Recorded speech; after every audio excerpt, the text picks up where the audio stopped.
네, 지금부터 코로나19 상황 유재복 해설위원 그리고 유병욱 순천향대 서울병원 가정의학과 교수와 함께 이야기 나눠보겠습니다. 어서 오십시오. 예. 자, 신규 확진자와 위중증 환자가 모두 역대 최다 규모를 기록했습니다. 지금 상황이 이렇다 보니까 병실에 가보지도 못하고 숨지는 이런 사례까지 나오고 있는데요. 신규 확진자가 이렇게 폭증을 하게 되면은 위중증 환자, 사망자 일정 규모로 이제 따라가는 추세 아니겠습니까? 네. 이제 앞으로가 더 걱정해 보이는데요. 지난주에 발표한 주간 위험도 조사를 보면 방역 역량 대비 확진 발생률이 120한 3%, 5%까지 올라갔더라고요. 네. 그러니까 우리가 방역 역량은 100인데 이미 환자 발생 또는 위중증 이런 그 치료해야 될 부분은 그거보다도 4분의 1 이상이 더 많다는 얘기고 네. 문제는 그 추세가 계속 늘어난다는 거죠. 그러니까 지금 오늘 최다, 역대 최다 이런 것을 강조하기보다는 추세를 봐야 되는데 네. 이 추세가 너무 가파릅니다. 그러니까 이게 어떻게 제어할 수 있는 현재는 수단을 찾기가 좀 어렵고요. 예. 그다음에 이제 방역 당국에서도 그 지난 6일에 특별 방역 대책을 발표했지만 지금 9일쯤이면 네. 보통 그 이런 특별한 대책이 나오면 일주일에서 한 10일이 지나가면 작게라도 효과가 나타나야 되는데 네. 지금 효과가 그렇게 나타났다고 볼 수가 없거든요. 지금 환자는 오늘은 한 8,000명 가까이 됐지만 내일은 예. 아마 더 많을 것 같습니다. 제가 취재한 바로는. 네. 꽤 많을 것 같습니다. 그렇기 때문에 환자가 늘어나고 그에 따라서 더구나 이제 그 방역 당국이 최초 예측했던 중증화율, 예. 중증화율을 1.6 정도로 예측했는데 실제 2.5까지 나왔거든요. 그러니까 위중증으로 갈 수밖에 없는 거고 사망으로 이어지는 악순환이 당분간 계속될 것이다 이렇게 봅니다. 제어할 수 있는 수준이 아니다 이렇게 얘기를 해주셨는데 유병욱 교수님 의료 현장에 계시니까요. 실제로 현장에서 봤을 때 어느 정도 상황입니까? 우선 제가 근무하고 있는 병원에도 예. 코로나19 위중증 환자분들을 모시고 있고 근데 문제는 뭐냐면 이게 제한이 됩니다. 예를 들어서 암 환자로 치료 중에 위중증 환자 되는 분들은 그분들을 우리가 격리하거나 그분들이 다른 분에게 폐해질 필요 없기 때문에 일정한 공간에서 모시면서 집중 치료를 할 수 있습니다. 예. 코로나19의 경우에는 이 코로나19라고 하는 감염증이라 되는데 우리가 지금 대한민국 정의하고 있는 게 최대한 지역사회로 퍼지지 않게 하고 의료진들이 환자분을 모시는 데 있어서 폐쇄병동, 음압병실이라는 몇 가지 규칙을 가지고 있거든요. 예. 그런 규칙 하에서 있으면은 예를 들어서 80분을 모실 수 있는 공간에 30분 정도의 코로나19 환자분들을 모시게 되는 겁니다. 그러면 그래야지 그 규칙을 따를 수 있겠죠. 그러면 모실 수 있는 환자가 줄어들고 또 이분들이 퇴원할 그런 기준점이 있는데 특정한 퇴원 기준점을 채우려면 최소 7일에서 10원, 10일을 입원해 계시거나 안타깝지만 사망하는 경우에만 자리가 비는 겁니다. 예. 따라서 지금 현재 병상에 하루에 2~3명 퇴원하고 2~3명만 들어갈 수 있는 그런 공간이 있기 때문에 실질적으로 현장에서는 환자분들이 또 많이 좋아지셨다고 해서 그분들을 일반 병실로 옮길 수가 있거든요. 다른 중증 환자분들은 중환자실 계시다가 좋아지면 일반 병실로 가는데 이분들은 그 병실에서 계속 계셔야 되는 겁니다. 예. 따라서 병상 회전이 되지 않는 상황이라서 지금처럼 위중증 환자들이 증가하는 경우라고 하면 실질적으로 지금 이분들을 모시기 위한 특별한 위중증 환자분을 모시기 위한 공간이 없다고 하면은 아직 본격적으로 시작되지 않은 겨울을 앞두고 사망률이 더 올라갈 것이 너무 안타깝습니다. 예, 지금 이렇게 위중증 환자가 증가하면서 오늘 964명을 기록을 했는데 1000명을 넘어가면 교수님 말씀하신 것처럼 일반 병상에도 일반 병상에도 좀 차질이 있을 것이다 이런 이야기도 있던데 어떻습니까? 이 부분은 이미 그 위중증 환자 600명, 700명 때부터 현장에서 나왔고요. 예. 이걸 막기 위해서 병협, 의협 등등 국가에서 협의를 해서 특정한 병원을 하나를 전부 다 이제 코로나19 환자분을 모시는 그런 병원으로 활용하게 됩니다. 근데 그런 병원인 경우에는 기존에 어떤 요양병원이 아니라 어떤 전문 병원, 척추관절 전문 병원 아니면 일반 내과 전문 병원이었는데 거기 계셨던 분들이 코로나19의 중증 환자분들을 모실 수 있는 의학적 역량이 되는 거는 좀 어려운 면이 있습니다.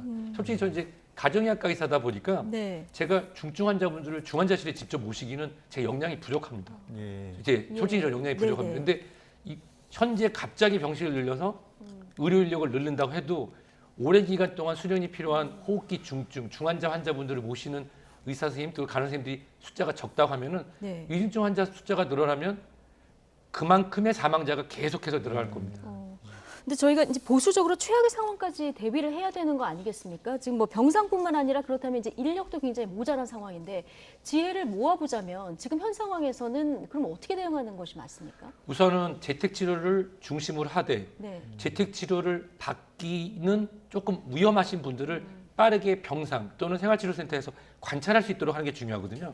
그런 경우라면 빠르게 관찰할 수 있는 시설을 만드는 컨테이너 병상 같은 것도 장답이 될 수 있습니다. 지금 볼 컨테이너 때는 병상. 예. 마치 대한민국의 컨테이너 병상을 한다면 K 방역을 마치 우리가 실패한 것 같이 보일 수도 예. 있고 할 수 있지만 그게 중요한 상황이 아니거든요. 병상을 빠르게 확보해서 관찰할 수 있는 분. 왜냐하면 최근에는 관찰 중에도 병원에 입원 후에 이제 중증 치료를 위한 시설을 옮길 수가 있는데 예. 그렇게 된다고 하면은 그런 컨테이너 병상 등을 활용한 일반 환자군의 우리가 지켜볼 수 있는 장소 또는 컨테이너 병상 중에서 중증화 환자를 볼 수 있는 장소들을 예. 미연에 확보하고 그곳으로 보낼 수 있는 결국은 군 의료 인력들이 일단 토입이 돼야 될 것 같고요. 그리고 현재는 전공의협의회 등에서도 과다한 업무 때문에 굉장히 부담을 갖고 있는 것이 사실입니다. 그럴 때 우리가 전공의를 마치시고 전문의를 땄으나 교수가 되기 위한 과정에 전임의 분들이 있거든요. 예. 그런 전임의 분들에 대해서 좀 더 나은 보상을 통해서 굉장히 젊고 역량 있는 그 교수 인력, 아직 교수를 발령되지 않았으나 예. 그런 펠로우나 전임의 인력들이 충분히 국가에서 사립병원, 종합병원과 협의를 해서 그 인력들이 투여를 한다고 하면은 의료 공백의 그런 것을 좀 메우면서 좀 현장에서 실질적으로 환자분을 모시는 데 도움이 될 거로 생각됩니다. 예, 충분한 보상과 추가 인력의 범위도 좀 넓혀야 된다 이런 말씀해 주셨는데 지금 상황이 이렇게 돌아가다 보니까 의료계에서는 잠시 멈춤 이런 이야기도 나오고 있고요. 정부에서도 특단의 조치, 좀 더 강화된 방역 대책을 17일쯤 발표할 거라고 하던데 어떤 내용들이 포함될 것으로 보입니까? 뭐 그렇게 가닥이 잡힌 것 같고요. 지금 그 되돌아보시면 11월 1일에 이제 단계적 일상 회복 1단계를 했는데 그때 하루 확진 환자가 1,600명이었습니다. 네. 예. 근데 지금 한 달 보름 만에 4배가 넘게 늘었죠. 예. 근데 그 11월 1일 바로 전날은 확진 환자 수가 비슷했는데 그때는 사회적 거리두기 최고 단계가 적용됐던 시절입니다.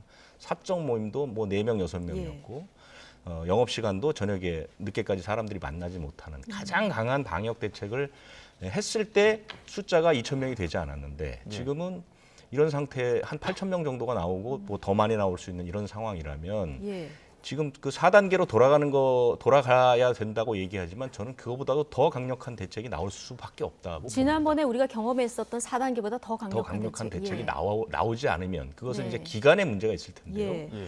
기간을 짧지만 좀 더 강력한 대책을 나와서 그러면 기본적으로 뭐 셧다운까지도 검토를 해야 우리나라는 뭐 된다는. 셧다운을 방역의 그 예. 개념에 넣지 않고 있기 때문에 네. 셧다운은 아니더라도 예. 셧다운에 가까울 정도로 강한 대책이 나올 필요가 있다고 저는 봅니다. 아주 예. 단기간이라도. 예. 왜냐하면 지금은 제가 한 2년 가까이 쭉 이 코로나 사태를 취재하면서 느낀 것은 예. 이 방역은 그 국민들의 그 인식의 문제가 굉장히 중요합니다. 어떤 대책을 어떻게 했느냐. 사실 지금 대한민국의 방역 대책이 거리두기가 어떻게 변천됐는지 너무 많이 변하고 너무 수시로 바꿔왔기 때문에 국민들은 이제 그 자체가 짜증나는 수준입니다. 예. 그렇기 때문에 웬만한 대책을 나와주는 전혀 효과가 있을 수 없거든요. 지난 6일에 발표했던 특별 방역 대책도 사실은 사적 모임 이런 같은 것도 팍팍 줄였는데 전혀 뭐 그 부분에 대해서 의식하는 분들이 별로 많지 않거든요. 예. 그렇기 때문에 사실은 의식의 틀을 좀 바꿀 수 있는 조금 그 충격적인 조치가 나올 필요가 있다고 저는 봅니다. 그래서 예.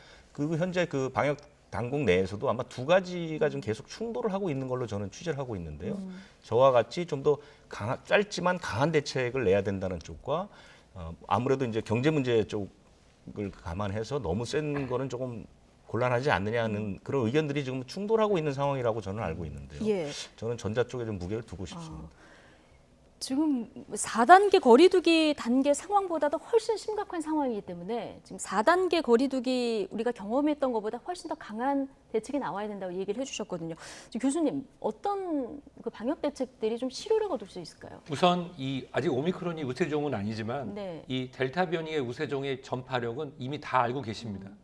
근데 보통 우리가 버스나 지하철 같은 곳에서 집단 발병했다는 얘기는 들어보신 적이 없죠. 네. 그 이유는 다들 마스크 착용을 하고 있기 때문입니다.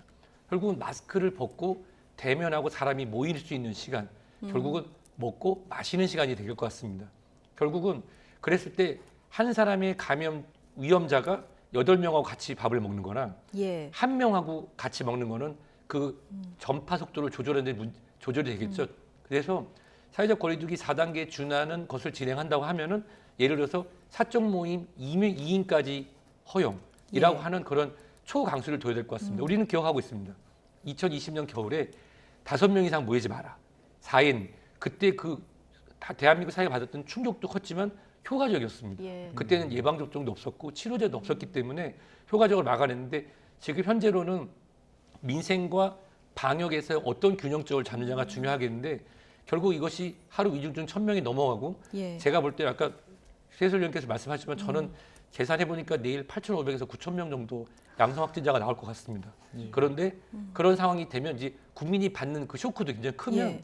아마 여론도 좀 돌아서서 좀 더 강력한 방역을 국가적 차원에서 해주기를 국민이 원할 수도 있거든요. 지금 예. 아마 여론도 이렇게 오락내락하고 있는 것 같은데 그렇다고 하면 가장 효과적인 거는 사람들 시간도 중요하지만 2명까지 사적 모임 허용 그렇게 하면은 좀 타격은 크겠지만 그러고 인해서 전파력이 차단하는 거는 아마 좀 시간을 버는 거죠. 병실을 좀 준비하고 예. 위중증 환자가 좀 줄면서 환자분들 좀 더 잘 모셔서 사망률을 낮출 수 있는 시간을 버는 데는 도움이 될 것 같습니다. 예. 그러니까 방역을 강화해야 된다. 이 부분이 이제 두 분 공이 말씀을 해주셨고 손실 보상은 손실 보상대로 또 논의를 해서 이렇게 절충점을 찾아가야 된다. 이런 의견이 좀 많은 것 같습니다. 손실 보상 문제는 뭐 어제도 말씀드렸지만 예. 사실은 우리 정부가 가장 못한 부분입니다. 그 부분이 손실 보상을 납득할 만한 수준까지 올려주지 못한 것은 지금 그 소상공인이나 이런 분들은 사실 또 이게 만약에 강한 대책이 나오게 되면 사실은 연말 대목을 또 물 건너가게 되는 것이고요. 이 사태가 저는 그대로 가면 내년 설까지도 쉽게 풀지 못합니다. 이게 한번 완화된 것을 다시 강화시킨 것도 어렵지만 또 강화된 것을 어느 시점에 풀 것이냐. 그러면 기준 환자를 몇 명이나 놓을 것이냐. 이런 부분에 대한 논의도 필요하거든요. 그렇기 때문에 불과 한두 달밖에 남지 않은 설까지도 계속해서 이 예. 상태가 간다면 소상공인들의 피해는 정말 뭐 어마어마할 테니까요. 이 손실 보상 문제는 처음부터 다시 시작을 해야 한다고 봅니다. 예. 지금 뭐 이렇게 시간을 벌어놓은 상태에서 병상을 확보하고 또 그리고 3차 접종 같은 경우도 빠르게 진행이 돼야 될 텐데 3차 접종의 간격도 좀 줄인 상태에서 청소년 접종도 권고하는 이 상황, 지금 이 상황에서 편의성을 제공하고 있다고는 하지만 안전성에 대한 우려는 계속 나오기 때문에 이 접종에 대한 독려하는 체제에서 설득력이 좀 부족한 상황인 것 같은데요. 우선 제가 아주 간단한 예를 들어볼게요. 예. 예방접종을 하면 이제 온 국민이 다 하세요. 예방접종을 하고 최소 30분 그리고 3시간 정도 지켜보고 3일간은 몸을 잘 돌아봐야 된다. 예. 거기서 핵심이 뭐냐면 예방접종하고 나타날 수 있는 여러 가지 부작용, 아나필락틱, 급속한 면역 반응 쇼크를 하기 위해서 의료기관에 30분 이상 기다려야 된다라고 해놓고선 며칠 전에는 이런 뉴스가 나왔죠. 학교로 찾아가는 예방접종을 하겠다. 예. 그 말이 앞뒤가 맞지 않죠. 왜냐하면 의료진이 있지만 응급조치를 할 수 있는 상황이 아니고 청소년들에게 예방접종을 권유하기 위해서 그렇게 한다. 근데 실제로 현장에서 저도 아이를 키우고 있는데요. 예. 제 후배들도 그렇고 현장에서 보면 희망자가 많지 않아서 다시 개인 접종하라고 학교도 돌려 얘기를 한답니다. 예. 메시지가 상충하는 거죠. 또 하나는 예방접종은 굉장히 오랜 시간 동안 안전하게 연구된 경우에 이렇게 원칙이 있어요. 최소 연령의 법칙과 최소 기간의 법칙이라는 게 있습니다. 예. 예를 들어서 홍역풍진 볼거리 MMR 예방접종 같은 경우는 첫 번째 예방접종을 생후 12개월에서 18개월 사이에 맞습니다. 근데 만약에 제가 홍역이 정말 많이 유행하는 그런 국가에 가서 예. 아이가 100일 지내는데 예방접종이 필요하다. 이랬을 때 의료진은 안정성에 관련된 최소 연령에 맞지 않기 때문에 기다리거나 가지 않는 게 좋겠습니다 합니다. 2차 예방접종이 만 4세에서 6세에 하거든요. 근데 아까 말씀대로 1차는 돌에서 18개월 사이에 했는데 2살 때 2차를 땡겨 맞는다? 이것이 안전하냐 또는 충분한 면역을 얻을 수 있느냐 이거의 것. 물론 코로나19 예방접종 같은 경우는 현재 데이터가 많지 않기 때문에 네. 이것을 하는 것은 정무적인 판단에 따라 나갈 수도 있지만 의학적 측면에서 보면 현재 영국, 그리스, 한국만 2차 예방접종 후 3차 예방접종을 3개월에 할 수 있다고 했습니다. 하지만 예. 기후나 일본은 8개월에서 6개월로 당겼고요. 미국 같은 경우는 아직도 3차 예방접종에 대해서 5, 6개월 간격을 권장하고 있습니다. 그 이유는 우리가 급성 면역을 일으키는 T세포 면역과 B세포 면역이 반응이 약간 다른데 젊은 층에서의 특히 메신저 RNA 예방접종의 간격이 좁아졌을 경우에 어떤 면역 과다가 있거나 아니면 면역 무시, 즉 세 번째 예방접종이 효과가 떨어질 가능성 또는 면역 과다로 나타날 가능성에 대해서 충분히 국민에게 소통을 하고 진행이 된다고 하면은 빨리 접종하는 게 필요하다고 하면은 4, 5개월 정도의 면역이 어떻게 나왔는지 최근에 작은 숫자였지만 면역 반응이 어땠는지에 대한 그런 과학적 근거를 전문가가 정부 관계자와 같이 나와 설명하는 자리를 하고 예. 간격을 당겼다, 늘렸다 하면은 좀 더 신뢰가 갈 것 같습니다. 우리가 예. 경험했기만 아스트라제네카 예방접종할 때 수급이 좋지 네. 않아서 4주간에 원래 예방접종이 되는데 8주, 12주로 늘려서 맞았었거든요. 네. 그거에 대한 설명이 충분하지 않았고 그걸로 인해서 최근에 혹시 메신저 RNA 방식하고 달랐던 아스트라제네카나 얀센사의 예방접종 후에 항체가 떨어진 건 아니었는지 그것도 한번 돌이켜볼 필요가 있을 것 같습니다. 예, 그 충분한 설명이 좀 필요해 보이고요. 유재복 기자, 그리고 방역 패스 뭐 접속 오류뿐만 아니라 어르신들이 이제 인증받기 좀 불편한 분들이 많다 보니까 지금 접종 스티커로 눈을 돌리신 어르신들이 좀 계신 것 같아요. 어떻게 하는 겁니까? 그거는 이미 그 접종하셨을 때 네. 그 병원에서 다 만들어줍니다. 주민등록 뒤에다가 스티커를 붙이는 방식이고요. 네. 그다음에 이제 종이로 받으실 수도 있어요. 예. 그러니까 그런 부분들은 지금 이제 우리가 대도시 위주로 하다 보니까 계속 그 전자증명서만 얘기를 하고 있는데 시골에서는 그 어르신들은 그 신분증 뒤에 다 그 보건소에서 붙여주는 거 갖고 계시거든요. 그러니까 예. 충분히 다 활용할 수 있다는 것. 그러니까 세 종류가 다 가능합니다. 예. 그래서 그런 부분들을 활용하시는 것도 나쁘지 않을 것으로 보입니다. 예. 오미크론에 대해서 마지막으로 좀 여쭙겠습니다. 지금 일부에서는 오미크론의 진화 가능성까지 나오고 있는데 이 부분에 대해서 혹시 교수님께서 어떻게 보십니까? 모든 바이러스는 진화합니다.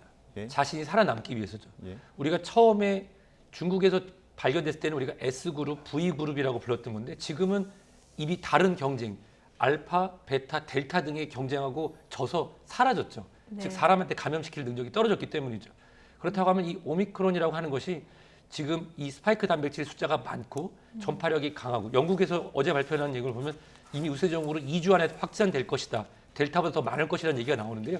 이 자체가 바로 진화인데 중요한 건 거기에 치명률이 진화가 되느냐 아니냐거든요. 근데 요건 제가 확실히 말씀드릴 수 있는데 치명률의 변화는 떨어지거나 비슷할 겁니다. 예. 즉 전파력. 근데 단 문제는 대한민국은 그래도 의료 연력이 있지만 전파 속도가 빨라서 중증화 환자가 많은 고령 국가, 이유나 일본 같은 경우 만약에 델타나 오미크론이 변이주가 우세종이 돼서 그 어르신들 사는 곳에 빠르게 전파가 되면 그분들을 의료시설에 모셔서 치료할 공간이 적어지면서 치명률이 올라갈 수 있는 상황은 분명히 발생할 수 있을 겁니다. 그렇군요. 지금 방역에서 좋아 보이는 어떤 지표는 거의 보이지 않는 상황이라 참 답답한데 금요일에 일단 사적 모임 축소 또 영업시간 제한 발표를 한다고 하니까 어느 정도 수요에서 결정이 되는지 이거 먼저 좀 지켜봐야 될 것 같습니다.